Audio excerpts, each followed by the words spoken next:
नमस्कार। आज हामी एउटा निकै चाखलाग्दो विषयमा कुरा गर्दैछौँ। नमस्ते, के विषय होला?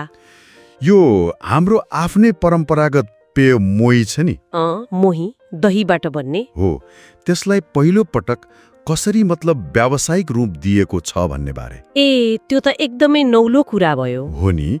हामीले यो जानकारी पोखराको बजगाई डेरी उद्योग उनीहरूको सञ्जीवनी ब्रान्ड सम्बन्धी सामग्रीबाट पाएका हौं। बजगाई डेरी सञ्जीवनी। सुरुमा अलिकति मोहीको बारेमा भनिहालौँ है। हुन्छ। यो त थाहै छ, दही मथेर बन्छ, हल्का अमिलो, एकदम ताजा अनि पाचनको लागि त निकै राम्रो हो, स्वास्थ्यको लागि फाइदाजनक। तर अहिलेसम्म कस्तो थियो भने कि घरमै बनायो खायो, कि त नजिकैको डेरीबाट प्लास्टिकको थैलोमा। हो, कुनै नाम छैन, केही छैन, ब्रान्ड नै थिएन, एकदमै अनौपचारिक थियो। हो।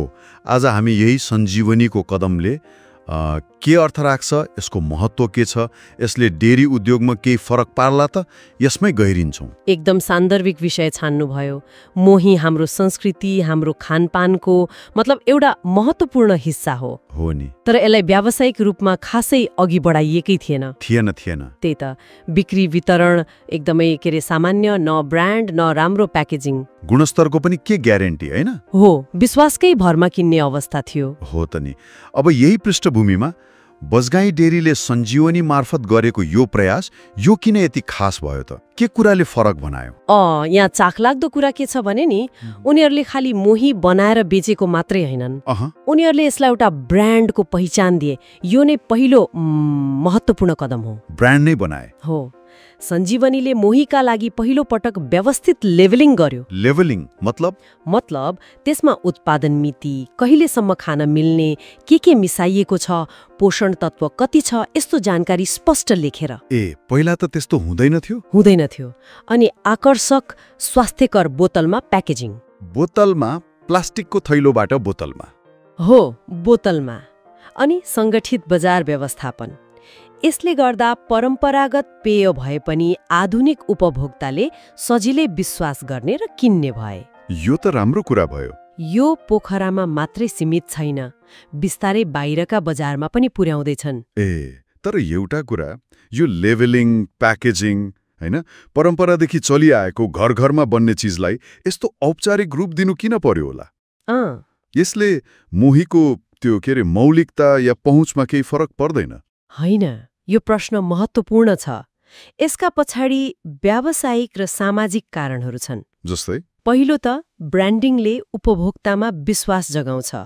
सफा प्याकेजिङ, स्पष्ट जानकारी देखेपछि यो गुणस्तरीय छ, स्वास्थ्यकर छ भन्ने हुन्छ। हो, आजकल त मान्छे निकै सचेत छन् नि। एकदम।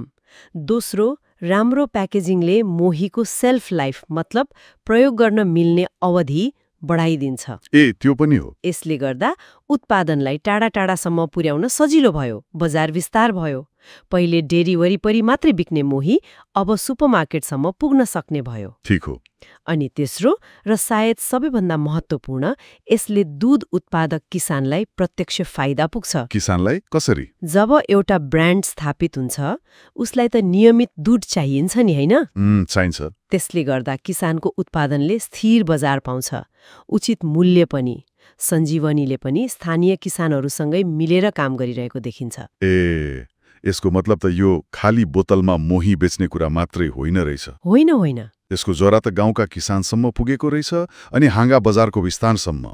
एउटा सानो प्रयासले पनि स्थानीय अर्थतन्त्रमा कस्तो प्रभाव पार्न सक्ने रहेछ नि, है? हो, एकदम। यदि हामी यसलाई अलि फराकिलो दृष्टिकोणबाट हेर्छौँ भने यसको प्रभाव अझै धेरै छ। कस्तो प्रभाव? बजगाई डेरी र सञ्जीवनी ब्रान्डको उद्देश्य केवल नाफा कमाउनु मात्रै जस्तो लाग्दैन। उनीहरूले स्थानीय स्वादलाई राष्ट्रिय स्तरमा चिनाउने, सफा र गुणस्तरीय उत्पादन दिने अनि ग्रामीण अर्थतन्त्रलाई पनि सहयोग पुर्याउने लक्ष्य राखेको देखिन्छ। यो त राम्रो सोच भयो। हो, यो परम्परागत ज्ञान, स्थानीय स्रोत र आधुनिक व्यापार रणनीतिको एउटा सुन्दर मिश्रण हो। यसले बजारमा विदेशी पेय पदार्थको जुन दबदबा छ नि, त्यसलाई पनि एक किसिमले चुनौती दिएको छ, आफ्नै मौलिक विकल्प दिएर। साँच्चै नेपालको सन्दर्भमा सोच्दा हाम्रा कति धेरै मौलिक रैथाने उत्पादनहरू छन् नि, कति। तर तिनलाई यसरी व्यवस्थित ब्रान्डिङ गरेर, गुणस्तर कायम राखेर बजारमा ल्याउने प्रयास खै ज्यादै नै कम भएको पाउँछौँ। एकदमै कम। यस हिसाबले त सञ्जीवनीको यो कदम उदाहरणीय नै मान्नुपर्छ। निश्चय पनि।